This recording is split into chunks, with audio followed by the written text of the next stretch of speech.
Howdy, folks. I'm Brian, I'm Amber. and here's a happy Friday Junior's Eve Reddit special. Our first letter is titled, Am I a jerk for refusing to let my husband's mom nap in my room? My husband's mom moved in with us a week ago.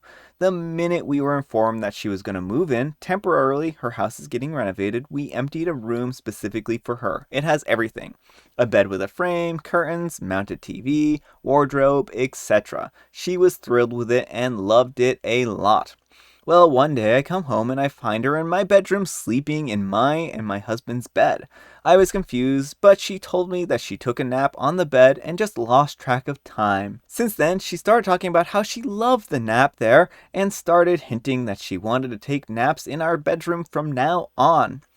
I kept ignoring her comments until my husband sat down and told me that his mom really liked it and got used to napping in our bedroom, and we should just let her have her daily afternoon nap in the room. I said absolutely not. And then we started debating.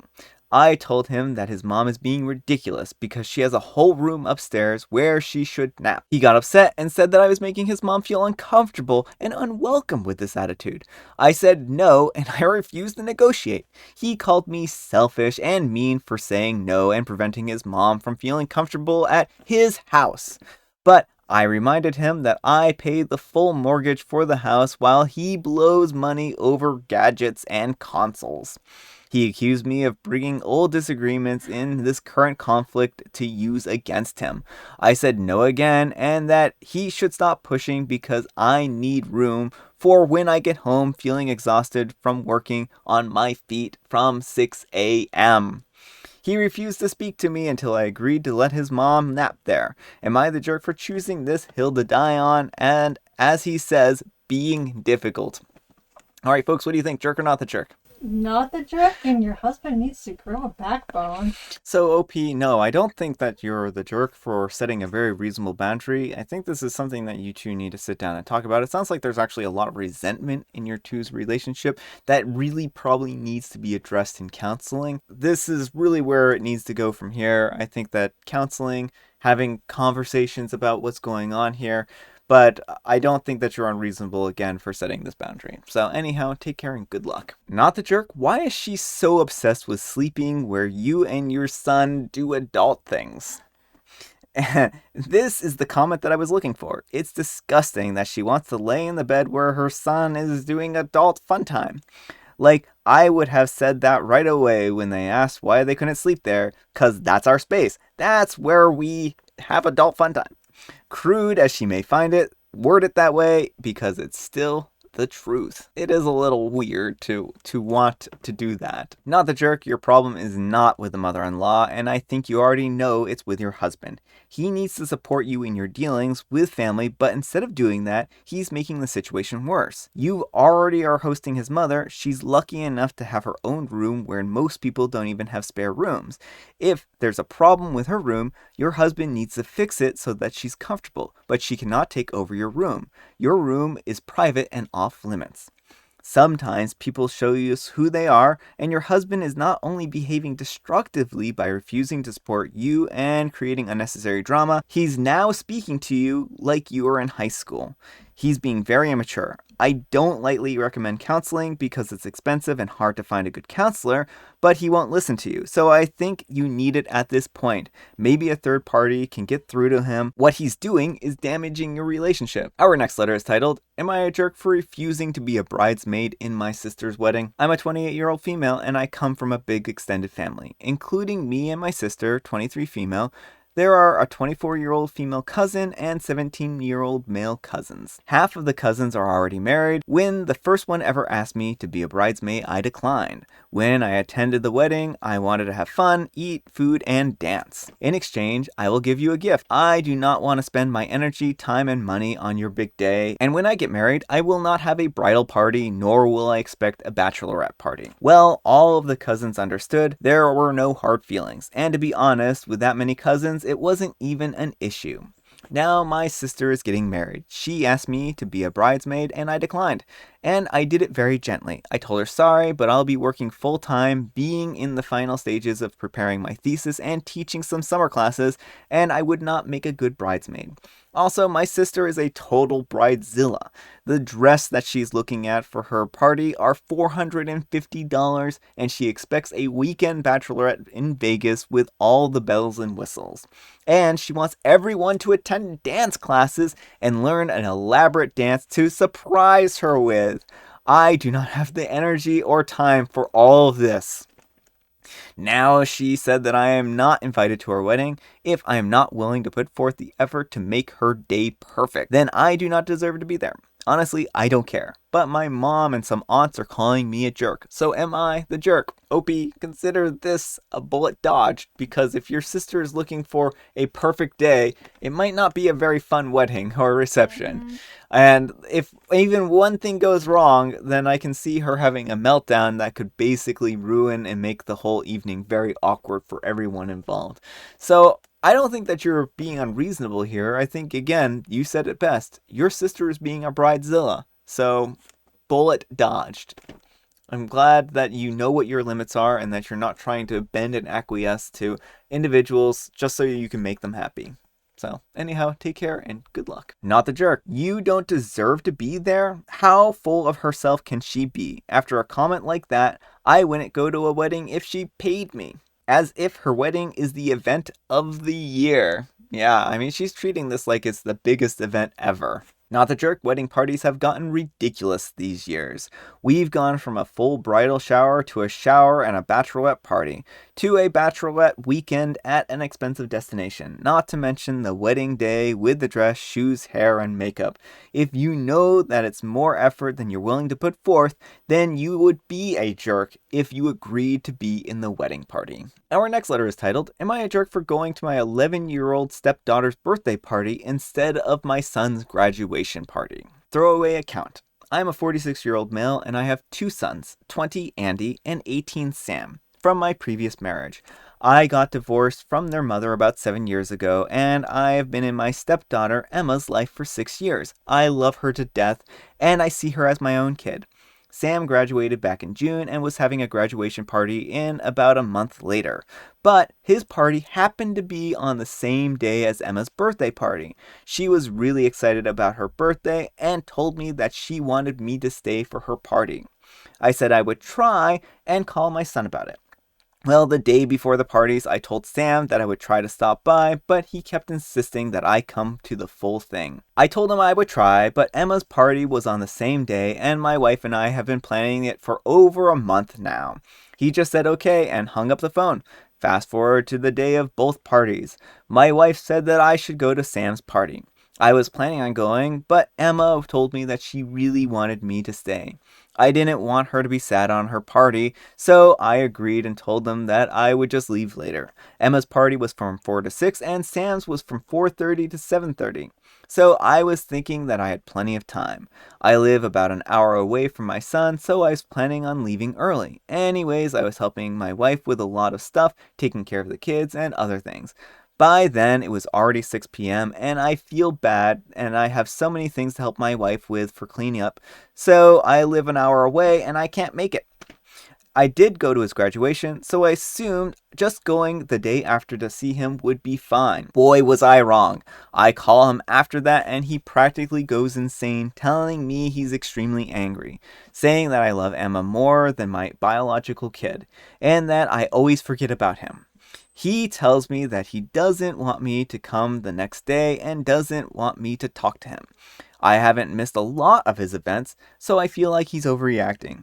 I didn't go to his 18th birthday party because of a big meeting I had, and I get why he was mad about that, but it seems like an overreaction.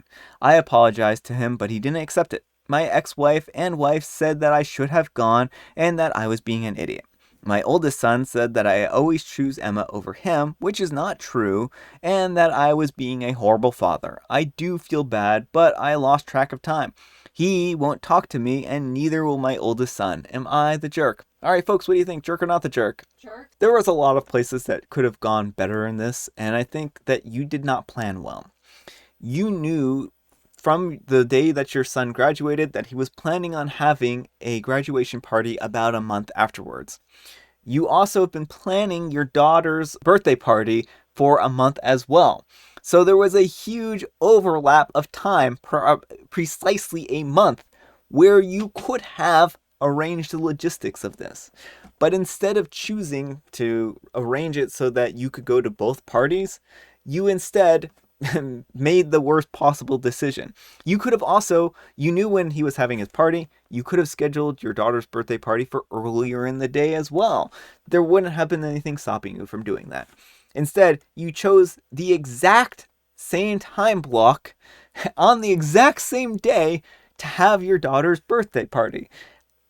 And then you also tell us that Hugh missed his birthday, his 18th birthday, because you were on a business meeting. OP, I think you really need to get your family priorities straight here. This isn't a healthy way to approach your son's relationship, and he feels slighted, and he feels slighted for a reason. You say that you're not neglecting him, but then you show us evidence to the contrary. There are probably more instances that you may not even realize or be aware of because you seem pretty oblivious to this. So, OP, I really think you need to reevaluate everything that's going on here. You owe your son a huge apology. He only gets one graduation ceremony. Your daughter gets several more birthdays. I'm not saying that you should have missed her birthday, but again, you could have worked this out so that could have gone to both. So I do think that by negligence, you're the jerk in this situation. Anyhow, take care and good luck. You're the jerk. I don't know, my guy. In this case, you absolutely did choose Emma over him. It doesn't help that you say at least twice that he's overreacting, trying to negate his feelings on the issue. Also, why couldn't they push the stepdaughter's party forward? She's 11. It's perfectly reasonable to do it from 9 to 1 or 12 to 3. He's an hour from his son, so he could leave at 3 and get there by 4. There's 100 things that he could have done but chose to not do. Alright folks, our last letter is titled, Am I a Jerk for Smiling While My Mother-in-Law Scolded My Husband for Poking My Belly and Saying It Was Like Dough? No. No, you're not the jerk, OP. I gave birth to our first child 3 weeks ago and my body hasn't snapped back yet. I definitely feel insecure about it to the point where I won't even change in front of my husband anymore. Yesterday I was lying down on him and my top rode up so you could see my belly slightly. He stroked it and then poked it and made a comment about how my belly was like dough. I know my reaction was irrational, but I burst into tears. My in-laws were there and my mother-in-law was furious with my husband and started scolding him for not being careful with his words. My husband tried to defend himself, but my mother-in-law kept telling him off. I started smiling and my husband got upset with me for being happy that he was getting in trouble. Am I the jerk? No. Not the jerk. Not the jerk.